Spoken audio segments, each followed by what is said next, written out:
Ok, irmãos e amigos, vamos a Salmo 135, versículos 5 e 6. Salmo 135, versículos 5 e 6, que diz assim: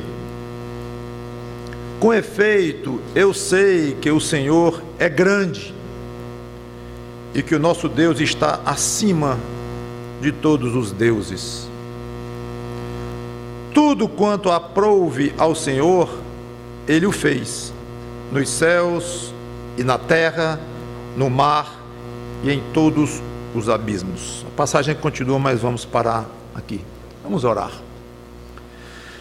Santo Deus, nosso bom Pai, que Teu Espírito Santo nos dirija no que vamos dizer agora. Vamos exaltar a Tua soberania e que entre nos corações, nas mentes dos que estão aqui, o que vamos dizer, aqueles que já são Teus pela fé em Cristo, que se exercitem no fato de saberem que Tu és soberano, como de fato é a proposta desta pregação, e os que não Te têm ainda em Cristo, que cheguem aos pés dEle, levados pelo Teu Santo Espírito. De uma forma ou de outra, Te glorifica, Senhor, com esta pregação. Em nome do Senhor Jesus Cristo, Te peço e Te agradeço de antemão. Amém. O título da pregação é Como usufruo da soberania de Deus. É muito importante que nós, como filhos de Deus, crentes em Cristo, estejamos sempre nos lembrando dos atributos dele, tanto para nós crescermos espiritualmente, quanto para falar aos outros dos atributos dele. Nós já sabemos quais são esses atributos, poderíamos dizer vários de cor, mas é o tipo do conhecimento que não deve ficar apenas na nossa memória ou no nosso conhecimento cultural, mesmo bíblico, mas e mais fundo com isto. E hoje então eu quero concentrar, falando nos atributos de Deus, na soberania de Deus. E o nosso texto, além de falar na soberania, ainda tem o aspecto muito interessante de definir, pelo menos de uma maneira resumida, mas bem concentrada, o que é soberania. O versículo 6 define o que é soberania. Tudo quanto aprouve ao Senhor, Ele o fez, nos céus e na terra, no mar e em todos os abismos. Ou seja, ter poder para fazer o que quiser, quando quiser, onde quiser. Isto é soberania. E esse fazer não é se utilizando apenas de coisas que já existem ao redor, mas criando coisas novas. Como ele criou tudo que existe, não existia, ele já existia, o Deus triuno, mas as coisas não existiam e ele criou, porque criar. Criou uma coisa pequenina, insignificante, chamada universo. Criou os seres humanos com suas complexidades e tudo que existe, enfim. Sabe o que significa isto? Soberania, ou seja, poder para fazer tudo o que quiser, na hora que quiser, onde quiser. Você não tem a menor ideia do que é isto. Nem eu. Nós não temos. Primeiro, porque nós não sabemos o que é ter poder para fazer tudo o que desejamos, mesmo com coisas que já existem. Você não sabe o que é ter poder, o que significa na prática. Experimente um dia, antes de dormir, se estiver sem muito sono, pensar: se eu pudesse conseguir tudo o que eu queria. É um exercício interessantíssimo, porque com poucos minutos você vai se complicar de uma maneira tal que vai desejar dormir logo e esquecer esse exercício, porque não vai dar certo. Vai embolar rápido na sua cabeça. Primeira coisa, mais infantil que viria era: eu queria milhões de dólares na minha conta. Todos iriam começar por aí. E muito brevemente iam chegar à conclusão de que é estúpida. Esta ideia que não levaria, não é nem a coisa nenhuma, levaria a problemas que você não poderia nem imaginar. Eu queria ter 5 carros, 50 carros, 500 carros, jatão, 10 jatinhos. No fim você ia vendo que dinheiro não era a questão, mas saúde, eu queria ter saúde total, fazer o que com ela? E não ia, eu queria, na realidade eu queria era morrer nunca, e você ia se complicar rapidamente. Isso utilizando coisas que você tem ao redor, coisas que você conhece, tudo que lhe cerca, que você já está acostumado a raciocinar. Segundo, porque quando fala tudo o que desejamos,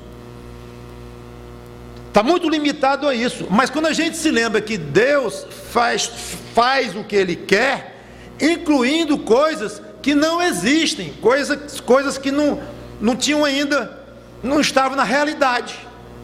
Aí que nós somos realmente esmagados. Porque como é que você não sabe curtir coisas que você tem devidamente, e se complicaria em imaginar tendo tudo o que quisesse aqui na terra, e se complicaria infinitamente mais se você imaginasse em criar coisas para você usufruir dela. Que coisas? Detalhe, coisas belas, coisas harmoniosas, coisas que fariam sentido. Claro. Então, quando nós dizemos que a Bíblia diz que Deus é soberano, por mais que nós busquemos definições, o fato é que isso significa muitíssimo mais do que nós pensamos. Deus é absolutamente ilimitado no exercício da sua vontade. Vontade esta que sempre será santa, justa e reta. Note esta qualificação que eu coloquei, não é por acaso que ela está aí. Deus é ilimitado no exercício da sua vontade, que sempre será, obrigatoriamente será, por necessidade será santa, justa e reta. Uma pergunta teológica famosa é: Deus pode fazer o mal? Resposta: não. Então ele não pode tudo. Bom, aí depois a gente conversa filosoficamente se você quer complicar as coisas. Mas o mal é contra a natureza dele. Então ele não quer fazer nada contra a natureza dele. Então quando eu digo que ele é ilimitado no uso da sua vontade, é conforme os atributos que ele achou por bem ter.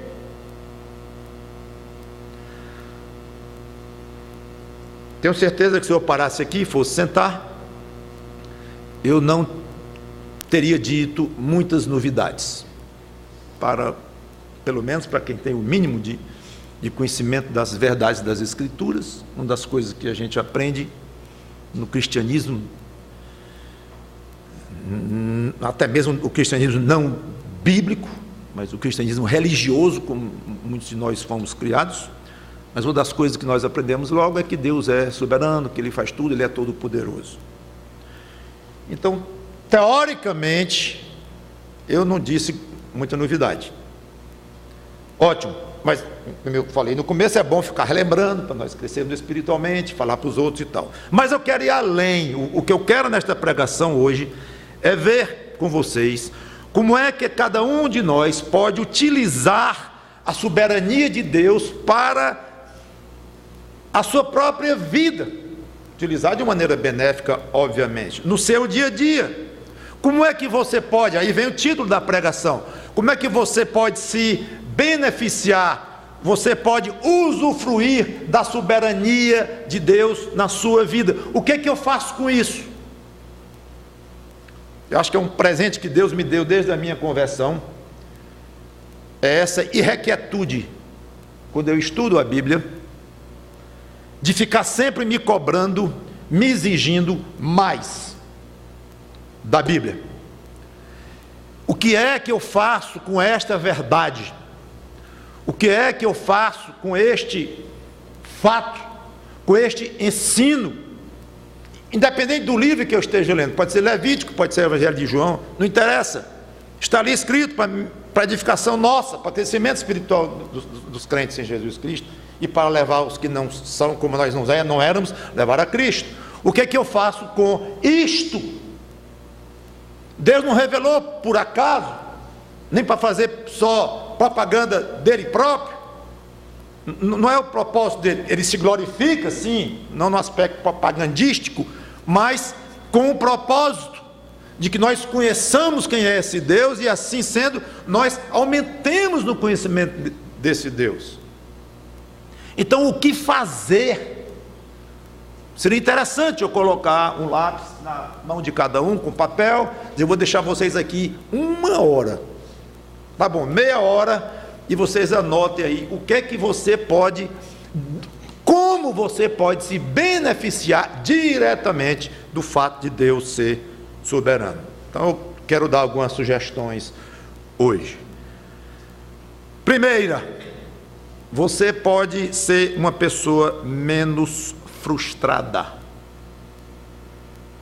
ao se lembrar, ao saber, ao ficar cada vez mais convicto de que Deus é soberano. Refiro-me à frustração por não conseguir coisas boas em si que nós desejamos. Claro, porque ser frustrado porque não consegue coisas más é até bom. Pode continuar frustrado porque está fazendo um bem a si mesmo. Mas muitas vezes nós sofremos porque alvos benignos que nós queremos, no mínimo neutros, que não ferem em nada os padrões de Deus, mas não acontecem. Puxa vida, tanto que eu peço isso, tanto que eu peço, não há mal nenhum pedir nisso. Aliás, o contrário, eu estou pedindo até pela conversão de alguém há 20 anos e não acontece. Pode ter coisa melhor no mundo para alguém pedir a Deus do que a conversão de alguém? Pois é, acontece mesmo, de nós pedirmos coisas a Deus, desejarmos coisas a Deus, coisas em si benignas, mas que não acontecem. O assunto é muito complexo, claro, falar assunto frustração, mas eu quero falar ou focalizar, melhor dizendo, na questão da soberania de Deus. Antes de tudo, Deus não sabe o que é frustração. Esta palavra, ele não sabe o que é de uma maneira experimental. Ele sabe tudo, mas ele não experimenta a rigor o que nós conhecemos como frustração. Até mesmo quando as coisas que ele não gosta acontecem, elas ocorrem porque ele assim determinou. Muito complexo isso, difícil entender, mas é. Coisas que ele mesmo não gosta, mas ele aprova, fez parte dos planos dele, e ele assim estabeleceu.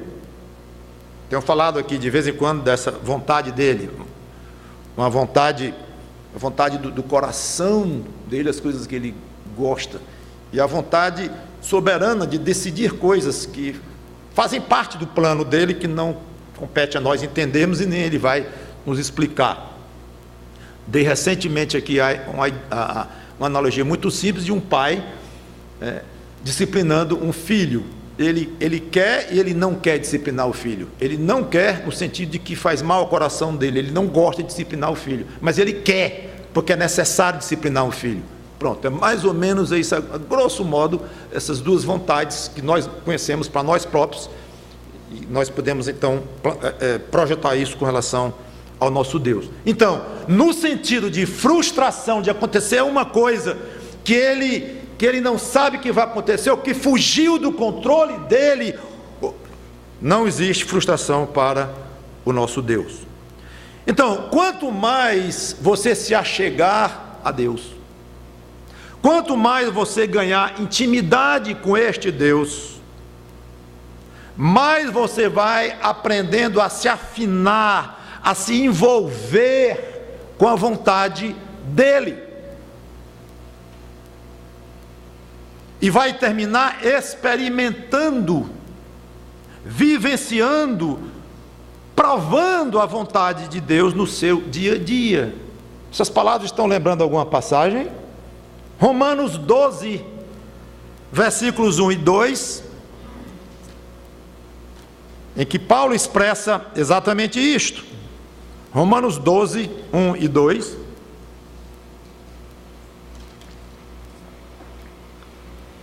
Rogo-vos, pois, irmãos, pelas misericórdias de Deus, que apresenteis o vosso corpo por sacrifício vivo, santo e agradável a Deus, que é o vosso culto racional. E não vos conformeis com este século, mas transformai-vos pela renovação da vossa mente. Para que, ele dá aqui o alvo, experimenteis qual seja a boa, agradável e perfeita vontade de Deus. É curioso que Paulo aqui não usa o verbo para que conheceis a vontade de Deus, mas experimenteis, que no original grego tem o sentido de provar, testar, provando, experimentando, ou seja, é uma tradução boa, correta, para que vocês vivam a vontade de Deus. É diferente de um conhecimento teórico, de um conhecimento que vem pelo estudo das Escrituras, que é importante também, obviamente, mas o que Paulo quer dizer aqui é mais profundo, mas o que eu quero dizer é que é mais prático e é mais gostoso, porque ele está falando aqui que ao não se conformar com este mundo aqui, mas ir se transformando, renovando a sua mente, sempre com as coisas de Deus, nós vamos no dia a dia vivendo, experimentando, provando a vontade de Deus nas nossas vidas. Ora, se você vai se acostumando cada vez mais a desejar o que Deus quer, porque você vai se afinando com a vontade dEle, e o que Ele quer, o que Ele determina, sempre acontece. Então é óbvio que a tendência é que você vai se tornar uma pessoa menos frustrada. Eu sei algum dia que isso vai chegar, pastor. A gente termina logo sem fazer plano nenhum, nunca. A gente acorda e vai vivendo o que Deus quer, que eu não sei qual é a vontade dele para mim hoje, amanhã. Não é isso? Não, absolutamente. A Bíblia está cheia de história de homens e pessoas fazendo planos. Paulo fazia os planos dele. Tiago diz que é tudo bem fazendo plano, apenas submeta à vontade de Deus. Mas fazer plano, vou fazer isso, vou fazer aquilo, vou viajar, pode fazer seus planos. Mas você, ao fazer os planos, sabe que aqueles planos estão sujeitos àquela vontade que você tanto ama, que você tanto quer se conformar a ela, se amoldar a ela.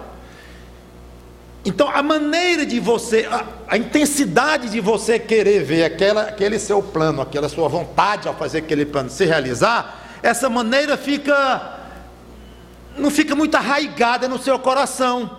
Você quer, você deseja, é sério, você ora a Deus, tal, mas se não acontecer, com muito mais rapidez, com muito mais facilidade, você vai dizer, eu planejei, eu quis, eu pedi a Deus, Ele não deu, amém, a vontade dEle é esta. É mais fácil, é menos dolorido, é menos sofrido. Frustração é coisa ruim, você sabe disto, machuca demais, maltrata muito. Pois aqui está uma excelente sugestão para você ser menos frustrado. Então você estuda para o concurso, estuda sério, porque você deseja intensamente passar. Mas mais do que passar, o que você deseja é que Deus faça a vontade dEle na sua vida. Aí você não passa, depois de ter estudado intensamente, gasto dinheiro com os cursos e tudo mais, você não passa. Foi a vontade de Deus da minha vida, coisa que eu não poderia dizer se eu não tivesse estudado, por exemplo. Teria sido a vontade de Deus, no sentido apenas que Ele tinha determinado, mas não do coração dEle, não coisa agradável para Ele na sua vida. Mais uma vez, você levando a sério as suas responsabilidades, fazendo o que é para fazer e orando a Ele, pedindo os objetivos, pronto, você descansa. Você descansa na vontade dEle. Ele é soberano. Não tem quem mude o que Ele determinou. Não tem quem mude. E eu quero mesmo é viver, experimentar o que Ele determinou. Então está tudo bem. A frustração vai ser muito menor. Experimente. Pastor, mas o senhor fala assim, parece que é uma coisa fácil, mas é muito difícil. Aprender a se adaptar à vontade de Deus, a se acostumar com a vontade de Deus, seja lá qual for, mesmo indo contrária ao que nós gostaríamos de uma maneira mais pessoal. Se você acha isso, não se preocupe, porque você está em ótima companhia. O rei Davi também achava assim, difícil. E sabe qual foi a solução que ele deu? Muito simples. Salmo 143 e 10. Salmo 143 e 10. Olha como a lição de Davi é tão simples. Ensina-me a fazer o quê? A tua vontade, pois tu és o meu Deus. Guia-me o teu bom espírito por terreno plano. Guia-me, ensina-me a fazer a tua vontade. Então é difícil mesmo. Davi estava lutando aqui. Você estava pedindo para Deus ensiná-lo, que ele não estava sabendo bem. Estava lutando com isso, como todos nós lutamos. Então peça a Deus. Simplesmente peça a Deus. Não sei se você alguma vez já teve esta ideia, dizer: Senhor, não é nem faça a tua vontade da minha vida. Eu acho que isso aí todos nós oramos insistentemente. Mas sendo um pouco mais franco com Deus: Senhor, a realidade mesmo, eu estou te pedindo todo dia para fazer a tua vontade da minha vida, mas eu não estou gostando muito dessa história não. Porque esta vontade não está batendo muito com a minha vontade, e está esquisito isto, mas fazer o quê? Não é, Senhor? Eu tenho que submeter a tua vontade. Aí no dia seguinte está lá de novo: Senhor, faz a tua vontade na minha vida, achando meio ruim. Então vamos logo ser francos. Senhor, é o seguinte: me ensina a fazer a tua vontade, a viver a tua vontade, porque na realidade eu não sei. Eu quero, eu preciso, mas eu não sei, eu sou ruim nisso. Cada vez que acontece uma coisa que eu sei que é a tua vontade na minha vida, eu sei que eu pedi isto e eu não gosto, tem uma coisa errada. Ou eu estou sendo cínico, ou eu não estou sabendo. Cínico, até onde eu saiba, não estou sendo, porque eu estou pedindo com sinceridade: faz a tua vontade de Deus na minha vida. Aí tu fazes e eu não gosto, tem uma coisa errada, é porque eu não sei. Vivenciar, experimentar, provar, como Paulo disse lá em Romanos 12, a tua vontade na minha vida, me ensina. Porque eu quero ser menos frustrado, eu quero ser mais leve, mais satisfeito com as coisas que acontecem comigo, mais conformado. Todo dia eu fico lutando contigo, porque eu quero uma coisa, aí peço a ti que faz a vontade da minha vida, tu fazes e eu não gosto, tu fazes e eu estremeço, tu fazes e eu sofro, fico frustrado. Eu estou cansado disso, Senhor, me ensina. Davi fez isso. Segunda sugestão: você pode ter menos medo. Medo maltrata. Uma das coisas que mais maltratam na vida é o medo, que é não saber o que vai acontecer amanhã, para não dizer daqui a alguns minutos, e o que vai acontecer pode trazer sofrimentos, dores para você, e você não sabe se vai, se não vai, e isso é o famoso medo que maltrata, e essa possibilidade constante de acontecer algo ruim ou terrível na sua vida, ela é massacrante. Medo é massacrante na vida de uma pessoa. Só que para Deus nada é imprevisto. Então desaparece a noção de medo com Ele, porque Ele já sabe tudo, e não só sabe, como eu acabei de dizer, como Ele determinou. Então, se Deus é de fato o seu Pai, você sendo crente no Senhor Jesus Cristo, seu protetor, seu cuidador, seu pastor, Cristo, seu próprio pastor. Então os imprevistos, os acidentes, as tragédias devem assustar menos, apavorar menos, e a reação a elas deve ser menor, mais branda. Não estou falando que não tem sofrimento, seria totalmente uma alienação minha, um delírio, dizer que você não vai sofrer se você se encaixar melhor na vontade de Deus. Vai sofrer muito, não tem jeito, o pecado trouxe isso para nós. Eu estou falando de diminuir aquela expectativa terrível, aquele medo que maltrata tanto. Salmo 112, versículo 7, tem uma passagem interessante que toca neste ponto. Salmo 112, versículo 7. Mas eu quero ler o 1, porque durante alguns versículos ele vai descrevendo características do que ele define no 1. Então, no 1 ele diz assim, Salmo 112, 1: Aleluia! Bem-aventurado o homem que teme ao Senhor e se compraz nos seus mandamentos. A sua descendência, ali vai descrevendo características de quem teme ao Senhor, de um crente fiel. Lá no versículo 7, está falando então daquele que teme ao Senhor. Não se atemoriza de más notícias, e o seu coração é firme, confiante no Senhor. Por que o crente fiel não deve temer más notícias? Por que ele não teme más notícias? Porque o coração dele é firme. No hebraico, quer dizer, bem fixado, bem seguro, uma boa tradução, é firme, seguro. O coração dele está bem assentado.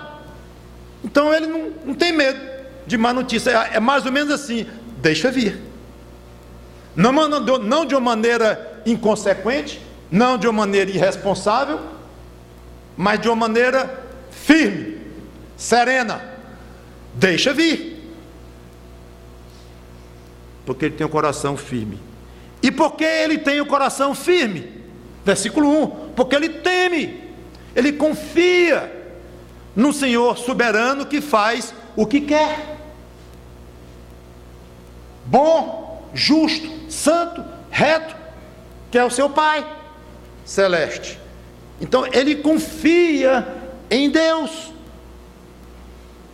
Por causa disso o coração dele fica firme. Salmo 27, 1 e 3. Passagem conhecida, muitos sabem de cor.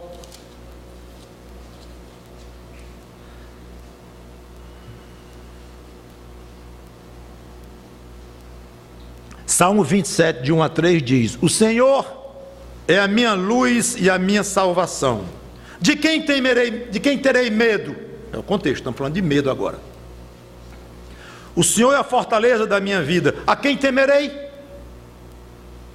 Quando malfeitores me sobrevêm para me destruir, meus opressores e inimigos, eles é que tropeçam e caem. Aí vem esse versículo que é famoso demais: ainda que o exército se acampe contra mim, não se atemorizará o meu coração.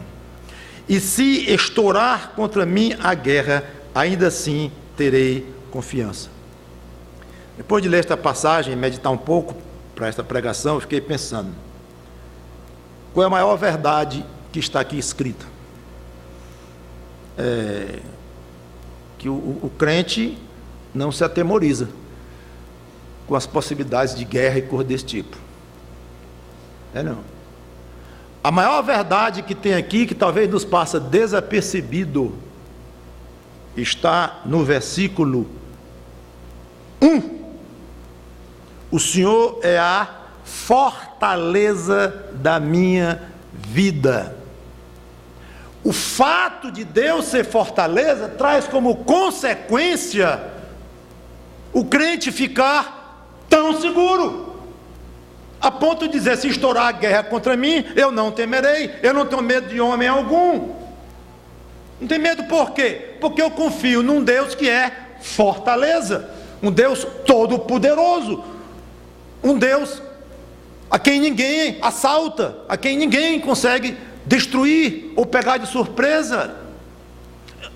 Esse é o segredo desta passagem. Então não adianta você dizer decorado todo dia este salmo. Vou fazer como Davi: Senhor, se estourar a guerra contra mim e tal, eu não vou temer. Aí sai na rua morrendo de medo. Aí no dia seguinte repete o salmo de novo e sai morrendo de medo de novo. Ele não está fazendo efeito em cima de mim, não? Diz, não está, porque você não está indo no âmago. Quem não tem medo das coisas é quem tem em Deus uma fortaleza. É quem está tão convicto de que Deus é uma fortaleza, de que Deus é soberano, de que Ele faz o que Ele quer. Mas isso entrou de tal forma no coração desta pessoa, que a consequência natural é ele não ter medo. Não é que ele sai de casa e dizendo: hoje eu não vou ter medo, hoje eu não vou ter medo, está vendo? Tu não vai ter medo hoje, tu não vai ter... Já está morrendo de medo. Ao dizer isto, você está se convencendo. Não é porque Davi disse que se estourar guerra contra ele. Então, meu amigo, meu irmãozinho, não é assim não. Tudo bem que você sabe de qual o salmo, tudo bem que você diga 10 vezes por dia que se a guerra estourar contra você, não vai ter medo de ninguém, ótimo. Mas enquanto você não for no âmago, está tão convencido de que Deus é todo poderoso e é o seu Deus, que a consequência natural, sem você precisar ficar se informando o tempo todo, se convencendo de que não tem medo, naturalmente o medo some. Quando um filho, uma criança está com o pai, ele não fica pensando: eu estou sem medo, que bom, olha só, eu estou sem medo, papai está aí, está legal isso aqui, ó, estou me sentindo tranquilo, coisa boa. Ele não pensa, ele simplesmente não tem medo, ele nem se lembra. Por quê? Porque ele está convencido, coitado, talvez mais do que deveria, que o pai é muito sujeito também a alguma coisa ruim, um assalto, sei lá, mas não importa, a criança está tão convencida de que o pai é uma tremenda de uma fortaleza para ele, que ele descansa, nem se lembra desse negócio de medo. Assim deve ser o crente, para poder estar imitando Davi aqui no Salmo 27, é ter em Deus realmente a sua fortaleza. Agora, estou falando de medo. Medo de quê? Tantas coisas. Medo do assaltante. Você tem medo do assalto? Aí vem o Senhor Jesus Cristo dizendo que Deus controla a vida do passarinho. Então, se Ele toma conta da vida de um pardal, Ele não vai controlar a vida do bandido? Ele não tem controle em cima das ações daquele marginal? Tem controle. Ele tem. Ele pode dizer, e diz, não, hoje você, não é que diz assim, literalmente, mas ele determina: não vai saltar hoje, fulano, porque eu não quero. Acabou, não sei como é que se processa exatamente isso na mente de Deus, mas funciona assim.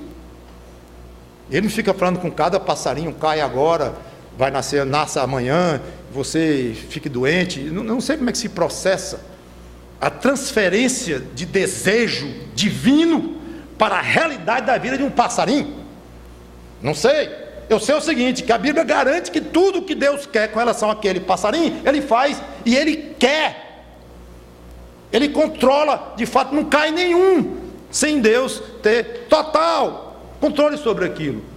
Então isso ajuda muito a nós nos imbuirmos de que não precisamos ter medo. Medo da situação financeira, que é o medo de muita gente. Aí vem o Senhor Jesus Cristo em Mateus 6, 28 e 29, que eu não vou ler. Vocês estão preocupados com o que vão se vestir? Olha os lírios do campo.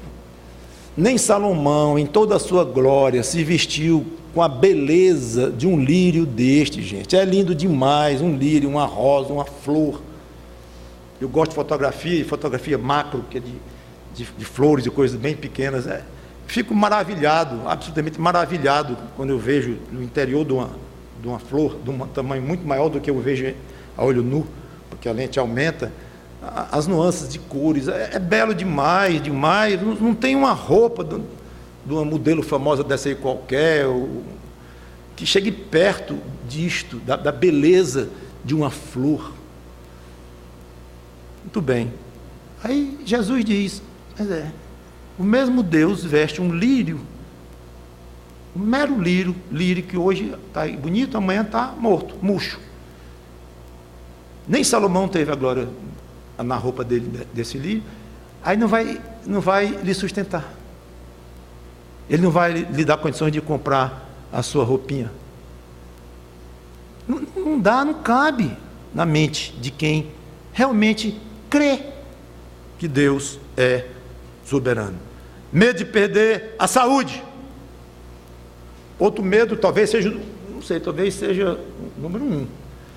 Perder a própria saúde, ou algum parente perder a saúde, ou algo assim. Aí vem o Senhor Jesus Cristo em Mateus capítulo 10, versículo 30, que eu não vou ler, e ele diz que o número dos nossos cabelos estão contados. Então será que Deus não sabe o número das suas plaquetas? Dos seus neutrófilos? Sei lá o que é neutrófilo.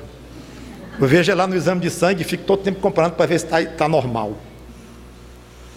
Basófilos e por aí vai. Deus sabe o número de todos e Ele não vai saber o número da sua glicose, do seu colesterol.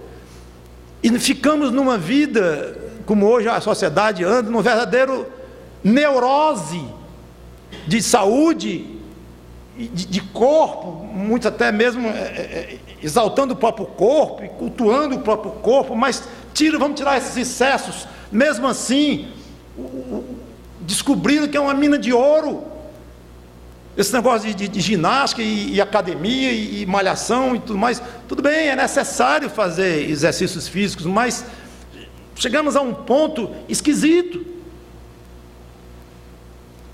Eu era rapaz, eu me lembro, aí veio um tal de um Cooper, que eu fui saber depois que era um médico, Dr. Cooper, que inventou esta ideia de correr e pronto. Então na época ele perguntava assim, tu faz Cooper? Ponto. Era só isso, tu faz Cooper? Ou faz, ou não faz. Mas ele dizia, não, eu jogo futebol. Ah, tá bom. Mas era isso, fazer Cooper. Aí depois vieram descobrir que o tal do Cooper faz mal, porque tem que correr, aí faz mal juntas e tal, e tem que trotar. Bom, eu só ouvi essa palavra trotar para cavalo, mas agora a gente tem que aprender a trotar. É porque correr, como o Cooper faz mal, tem que trotar. Então não é bem trotar, é andar rápido.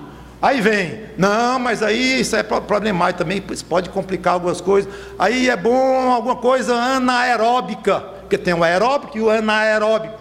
Aí vem o Pilates, aí vem o RPG, e você vai ficando maluco, e eu junto, sem saber o que eu faço. É aeróbico, é anaeróbico, aí eu faço aí dói a junta, é porque eu estou fazendo, não é porque você não está fazendo.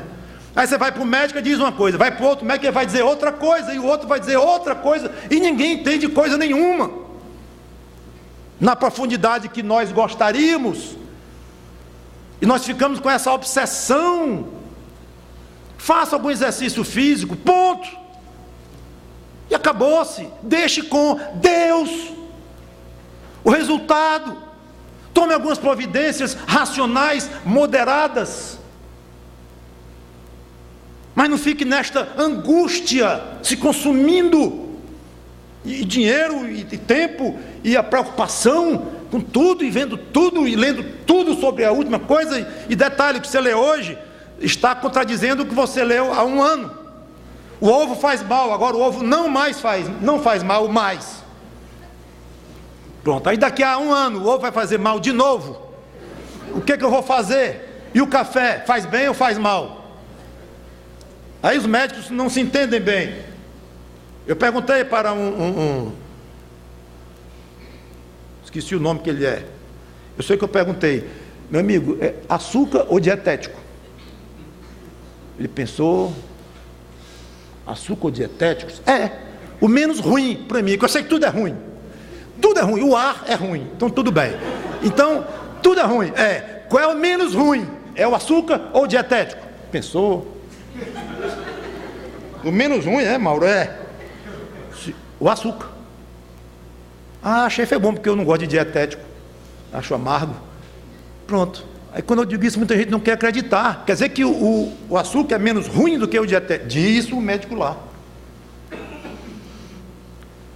Deus é soberano sobre a sua saúde. Você não vai agora comer açúcar exageradamente, comer sal exageradamente, nunca fazer um exame, nunca ir no médico. É óbvio, isso é falta de bom senso. Eu estou falando aqui, gente, em equilíbrio, e no equilíbrio longe do que nós estamos hoje, porque nós não estamos normalmente vivendo no equilíbrio, e nos lembrando muito pouco da soberania de Deus sobre nossa saúde, e olhando muito para os marqueteiros que fazem propaganda de todo tipo de produtos e querem vender as suas revistas com seus artigos, suas reportagens com fotos lindas, e isso vai nos perturbando demais. Medo da morte. Esse é o número 1, obviamente, em termos existenciais mesmo. João 5:24.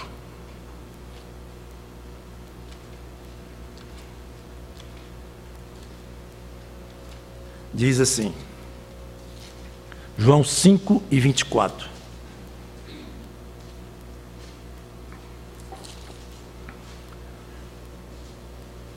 Em verdade vos digo, quem ouve a minha palavra e crê naquele que me enviou, tem a vida eterna. Verbo presente, tem a vida eterna. Não entra em juízo, mas passou da morte para a vida.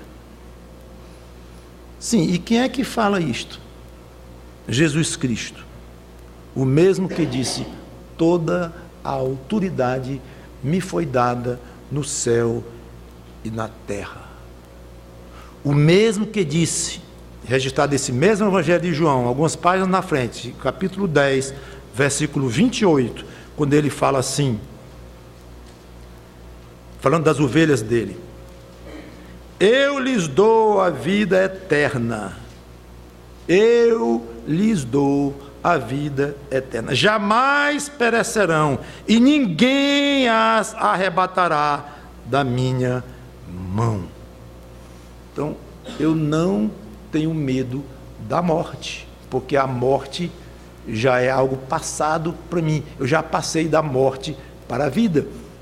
Ali ele se refere, obviamente, à morte espiritual, um distanciamento de Deus, que vai causar um afastamento eterno daqueles que estão distantes de Deus. Vão para o inferno. Aqueles que têm Cristo já passaram, já foram julgados e passaram nesse julgamento, porque se banharam com o sangue do Senhor Jesus Cristo, não encontrou-se mais pecado em nós, porque aquele sangue é poderoso demais e nos lavou. Então Deus aceita um ato de fé, de confiança no Filho dele, Jesus Cristo, como um ato de justiça daquele que exerceu esta fé. Aí olha e diz, você está totalmente livre de qualquer condenação, você já tem a vida eterna. A morte física, em que o seu corpo vai deixar de existir, não vai atrapalhar em nada a sua continuidade como um filho de Deus. Seu espírito vai para o céu, e mais, depois, até um corpo novo você vai ganhar, um corpo glorificado. Então, a morte é o começo de uma experiência muitíssimo mais valiosa do que nós temos nesta vida. Eu vou temer a morte? Não é para temer a morte. E agora eu fui olhar para o relógio e me compliquei. Eu tinha 6 sugestões para dar e terminei agora a segunda e vou terminar a pregação. Estamos com 45 minutos. Eu vou mais uma. Deixa eu chegar um pouquinho mais à frente. Vamos para a terceira. Terceira o quê? Terceira consequência benéfica de você saber que Deus é soberano. Terceira forma de você usufruir na prática do fato de Deus ser soberano. E eu encerro aqui. você pode enfrentar melhor as crises quando elas chegarem. Foi até bom eu não ter parado antes da 3, porque eu falei de medo, e essa aqui é quase um segmento, uma continuação. Quando a gente diz assim, não precisa ter medo da doença, não significa que não vai ficar doente. Não tem medo do assalto. Ora, eu já fui assaltado várias vezes, e muitas vezes eu tenho medo sim, fraqueza de fé, mas tenho. Em certas situações, está muito escuro, aquele camarada tem um jeito estranho, a gente fica ligado. E tem sentido, humanamente falando, como falei na questão do equilíbrio, nós temos certos cuidados, certos horários que nós vamos sair, os lugares onde nós vamos frequentar, tudo bem. Mas o fato é que, tendo medo ou não, os problemas vão chegar. Problemas grandes, tragédias nas nossas vidas. Mas quando chegarem estes problemas, nós temos um Deus soberano para cuidar de nós. Ele determinou aquele problema, ele sabia que ia acontecer, e além disto tudo, ele cuida de nós. Olha que passagem bonita, Salmo 41, versículo 3.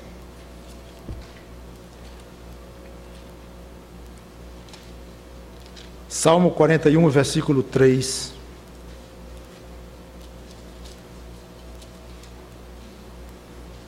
Eu gosto de ser bem exato com o texto e o contexto. Então, o contexto refere-se no versículo 1. Bem-aventurado que acode ao necessitado, o Senhor o livra no dia do mal, o protege, aí vai. Aí vamos já chegar no versículo que eu quero, que é o 3. Mas, claro, que se está falando aqui de alguém que acode ao necessitado, é uma característica de alguém que é fiel a Deus, alguém que na sua vida tem temor a Deus. Então, podemos aplicar de uma maneira geral para um crente fiel. Falando, então, desse crente, versículo 3, o Senhor o assiste no leito da enfermidade.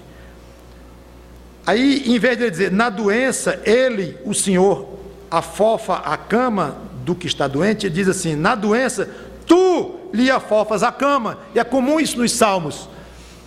Está falando de Deus, aí de repente está falando para Deus. Ele mistura as duas coisas. É bonito demais isso. Aqui é um caso. Deus assiste o crente na sua enfermidade, aí ele diz, tu afofas o leito dele. Mostrando o quê? Carinho, poder, amor, proteção. Mas, pastor, vamos ser francos.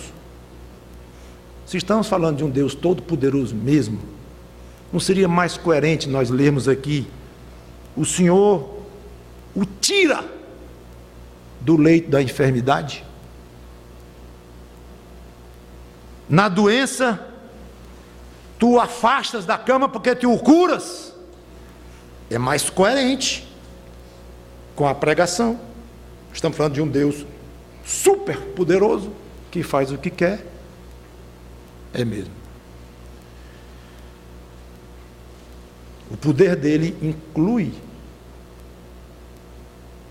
nos exercitar, nos alimentar espiritualmente, nos ensinar, nos disciplinar, a toda uma série de tratamentos que Deus tem com relação aos seus filhos.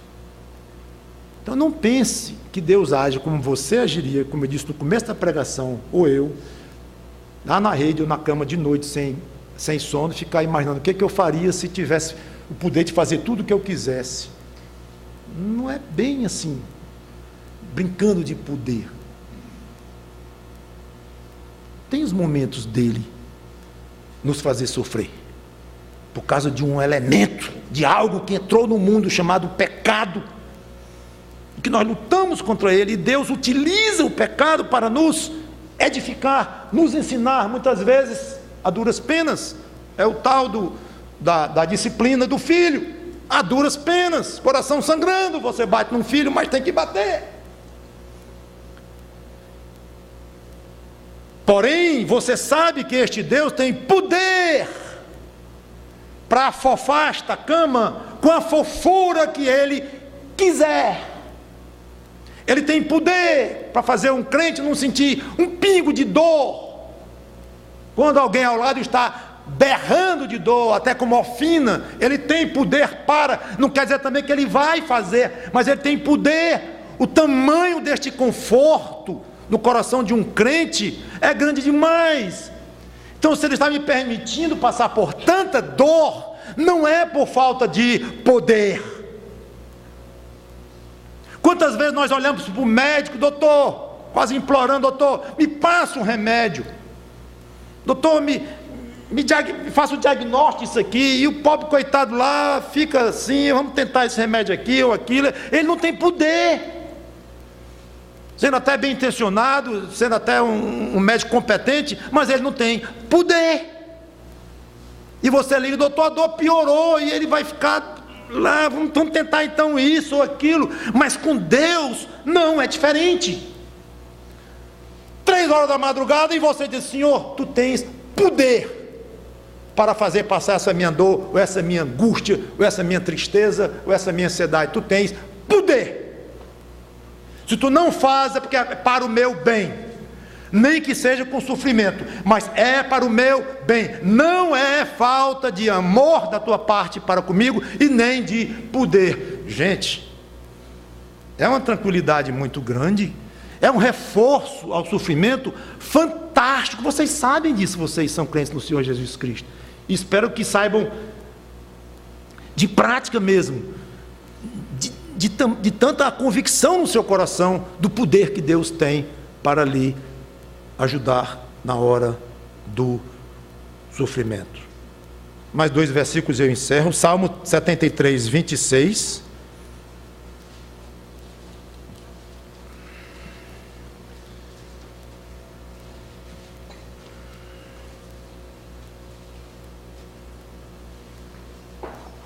Salmo 73, 26.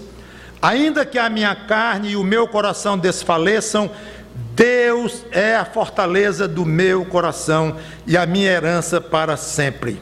Observe, primeiro, doença física, minha carne, meu corpo. Segundo, problemas psicológicos, o meu coração desfaleça, o meu coração não vai bem, eu ando angustiado, eu ando deprimido, eu ando triste, ou eu ando doente no meu corpo. As duas, ele abarca aqui os 2 tipos de sofrimento, o físico e o psicológico ou mental. E novamente a ideia de que? Fortaleza. De novo, Deus é a minha fortaleza. Ele se utiliza deste fato para enfrentar melhor o que? Sua doença física.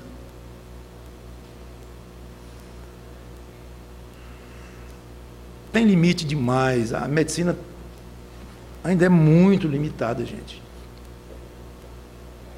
E nós deveríamos trabalhar mais nisto.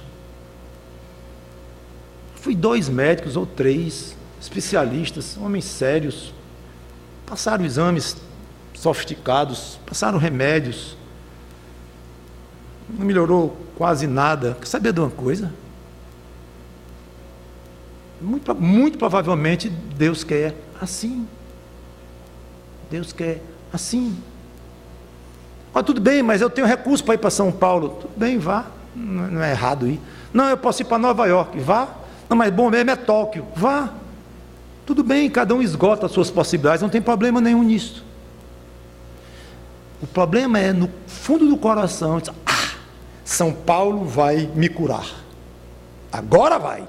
Tem um bichão lá em São Paulo que eu vou dizer uma coisa. Até o presidente da República procura. Esse é o problema. Não, em Nova York, ali chegou no máximo. Ali é tiro e queda. Eu vou voltar de lá, bom. Esse é o problema.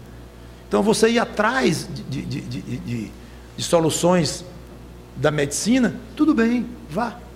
Mas no seu coração saiba que aquela doença, aquela dor está marcada para você até o dia que for, na intensidade que é para ser, e mesmo você indo atrás, que faz certo, dentro de limites, claro, mas lá no seu coração, se eu voltar de São Paulo pior do que fui, Deus quis, ou de Nova York, ou de Tóquio, e eu sei, Senhor, que é tua a decisão de até onde vai esta doença, e se ela for me matar, que assim seja. Eu não vou morrer, quer dizer, morrer vai, mas eu não vou ficar desesperado, de uma maneira absolutamente angustiada, depressiva, porque eu não consegui, já gastei tudo que eu tinha. Não gaste tudo que você tem, que provavelmente não vai ter jeito. Isso na prática, no dia a dia, nas Unimedes da vida, nos hospitais, nos exames de sangue, que todos nós estamos lá o tempo todinho, isso pode alterar bastante a maneira de você enxergar isso e viver de uma maneira mais serena, mais confiante num Deus soberano. Por fim, cortando pela metade, 2 Coríntios capítulo 4, versículo 16 a 17. Paulo nos dando uma aula de como ele encarava as suas tribulações, que não eram poucas. 2 Coríntios 4, 16 e 17.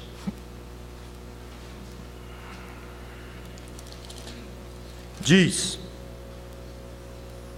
por isso, não desanimamos, pelo contrário, mesmo que o nosso homem exterior se corrompa, doença, envelhecimento, enfraquecimento, é exatamente isto o assunto. Mesmo que o nosso homem exterior se corrompa, contudo o nosso homem interior, sua alma, se renova de dia em dia. Aí ele dá aqui uma dica fantástica para nós curtirmos melhor a vida e, dizendo de uma maneira diferente, não ficarmos tão angustiados com os problemas, porque a nossa leve e momentânea tribulação produz para nós eterno peso de glória acima de toda comparação, não atentando nós nas coisas que se veem, mas nas que se não veem, porque as que se veem são temporais e as que se não veem são eternas. Muito bonito isto. Ele chama de tribulação aqui sendo leve e momentânea.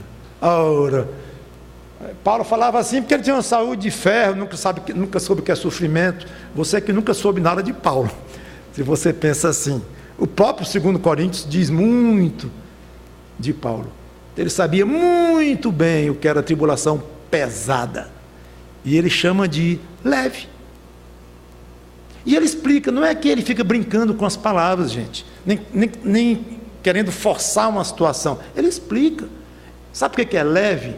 Porque vai produzir um peso de glória eterno. Realmente, por esse ângulo é leve. Sabe por que é momentânea? Porque não vai passar, você não vai morrer breve. E quando você for para o céu não vai ser eterno. Então é um peso eterno, comparado com um momentâneo. É mesmo, tem todo sentido. Isso é muito bom, para nós nos lembrarmos debaixo do sofrimento. Eu não aguento mais, agora não vai dar. Calma, isso é leve e é momentâneo, comparado com o eterno peso de glória. Agora, observe, Paulo jamais garantiria esse eterno peso de glória se ele não cresce firmemente na soberania de Deus. Claro, tudo está em cima da palavra de Deus. Quem disse que nós teremos um eterno peso de glória? Quem disse que a vida eterna vai ser maravilhosa? Quem disse isso? Quem disse aquilo? Deus. Que Deus? O Deus soberano, o Deus que faz tudo o que Ele quer. Então lembrar disto ajuda muitíssimo a enfrentar as crises, as dificuldades físicas, psicológicas, de qualquer natureza que seja, lembrando-se que nós temos um Deus soberano que nos ajuda a enfrentá-las. Deus nos abençoe. Deus quiser, no próximo domingo eu continuo e encerro. Vamos orar. Obrigado, Senhor Deus, por esta palavra baseada na Bíblia. Pedimos, como eu comentei no começo, peço, como comentei no começo, para que nós crentes, Senhor, saibamos usufruir mais desta tua soberania, usufruir na prática, no dia a dia mesmo.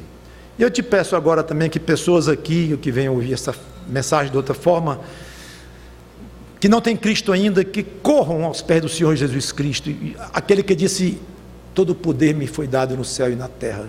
Corram para os pés dele, se arrependam, peçam perdão, se entreguem a ele, para que possam então também passar a usufruir do poder de Deus, não contra, como os que vão enfrentar a ira de Deus no dia do julgamento, como os que vão enfrentar o inferno. Aí vai ser tudo ao contrário. Não podem imaginar o tamanho do poder de um Deus irado que eles vão enfrentar. Que corram enquanto é tempo para a salvação que Cristo oferece. Em nome dele, Cristo, te peço e te agradeço. Amém.